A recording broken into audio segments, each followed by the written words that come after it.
Hello, welcome back to video 3.2 about the infectivity of viruses.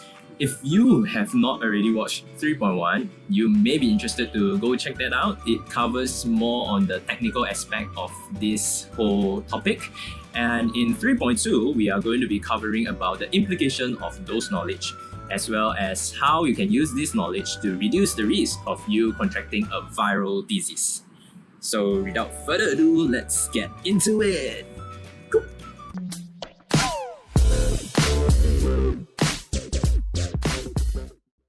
One common thing that we would like to highlight in our videos is the usefulness and the application of knowledge. So what are some implications and applications of the knowledge that we have learned that is being covered so far?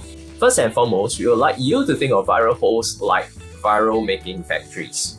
So whenever a virus infects a host, the virus will make use of the host to generate more virus like a factory. With that said, this simply means that if there are more hosts, there will be exponentially more viruses that is going to be released into the community. Hence, it emphasized the importance for all of us to band up and support each other and reduce the number of people who will get infected. It is no longer the case where I protect myself and you can get infected, because one more person who is infected will result in more virus to be present in the community. And that is really, really scary. There is no point in you protecting yourself while other people are infected, because with more people infected, the risk of you contracting the disease will also exponentially increase. So this is a perfect time for us to all support each other, whether it is from your own family, your neighbors, your friends, or your fellow people living in your same countries, or even people from other countries. Support each other as we combat this disease as a species, as human, as mankind versus virus. We should put aside all other differences and focus on keeping everybody safe. So with that context laid out, we can move into the things that we can do to reduce our risk of contracting a viral disease. Number one is to reduce exposure by increasing the physical distance between ourselves and the virus. The best way to reduce the risk of being infected is to reduce physical exposure to people. This also means that we should avoid crowds, we should avoid social events. In the event that we have no choice but to be close to other fellow human beings, it is good to practice social distancing, which is basically to space yourself out and increase that physical distance between you and another person. This by no means should be a case where you are paranoid and you are constantly suspicious of the people around you. Well, you can still smile at people, you can still wave at people, but it is more of to keep that distance between you and another person to protect each other from possible infections. And building on that, it also means that for people who exhibit symptoms, it's best for you to stay at home and not go into the public. And for those individuals who are certain that it is going to be a passing type of symptoms, for example, like sinus, or just because you eat some spicy food and your throat is a bit irritated, do put on a surgical mask to prevent your respiratory droplets from being expelled to people around you. That is the socially responsible thing to do. So as a quick recap, number one, increase the distance between potential viral sources and yourself. That is the best way to reduce your risk of being infected. Now moving on to the second recommendation, and that is to prevent the virus from entering your body. This also means that in the event that the virus is already somewhere near you or even on you, you want to reduce that risk of that virus entering into your system. First and foremost is to prevent the virus from getting onto you. How we can prevent that is to reduce contact with public surfaces. It means that you do not go and touch or smear yourself all over the public surfaces. You do not rub on the handrails of public transport.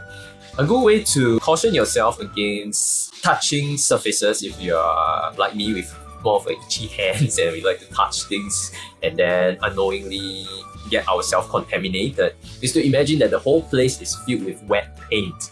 And that will help you visualize that the moment you touch something, that place is being stained and that place is being contaminated. And the moment you touch other parts of your body or your things, you are then spreading that paint or potentially the virus or whatever pathogens or germs onto these other surfaces that you touch. And if you are covered with paint, what is the next thing that you are going to do is that you are going to wash up, right? And this brings us to the next point, which is to keep yourself clean by washing regularly. This involves washing of hands and taking a shower when you're back home. If you are like me with sensitive skin, a lot of times those hand sanitizer actually dries up our hands and cause them to crack, and that is in fact dangerous because it opens up more inlet for other forms of infection to take place. So instead, what you can do is that you can wash your hands with soap, and as soap can remove oil, recall back to a short moment ago when we mentioned that the virus is actually encapsulated with a layer of envelope. That envelope is actually made up of fats or lipids, and soap can actually destroy that. And what that does is that it exposes the virus to the elements out there and causing it to be destroyed more quickly. And in addition to that, it is harder for the virus to infect your cells with that viral envelope destroyed because endocytosis cannot take place. Moral of the story, wash your hands regularly. And lastly, if you are contaminated with the virus, what you want to do is to prevent that virus from entering your body. That can be prevented by not sending the virus into the entrance of your body, which are namely your eyes, your nose, and your mouth. With that said, one of my personal recommendations is to avoid sharing of food. Why is that so? With the compound evidence of asymptomatic spread, going back to the infectivity of viruses, even if it is asymptomatic, the likelihood of the virus spreading at the asymptomatic phase is actually pretty low because with no symptoms, it is unlikely for the virus to spread. However, if you are going to share food with a supposedly healthy person, that person may be infected and is at that asymptomatic stage. So that itself is where the risk of asymptomatic spread will be the highest in my personal opinion. And with that said, we hope to appeal to food vendors to put on surgical masks to prevent their own respiratory droplets from entering the food that many people are going to consume, and also take extra precautionary measures for exposed food. For example, buffet style of dining, and because people will be walking around and people will be chatting, and we really do not know what goes onto this food that's being exposed to the public. With that said, we have come to the end of our video. On the side note, thank you so much to everyone who is putting up with this situation and doing our best to cope with this situation despite the anxiety, the fear, and all this uncertainty that we are juggling. Thank you for all the understanding that we are giving each other, especially in such a tense and uncertain situation. So a big thank you to all the medical staff who are at the forefront combating against this disease and saving lives. And in the meantime, let's try and be more cheerful, more positive, more supportive. And yeah, hope you like this video and you find it informative. Give us a like and subscribe if you haven't already.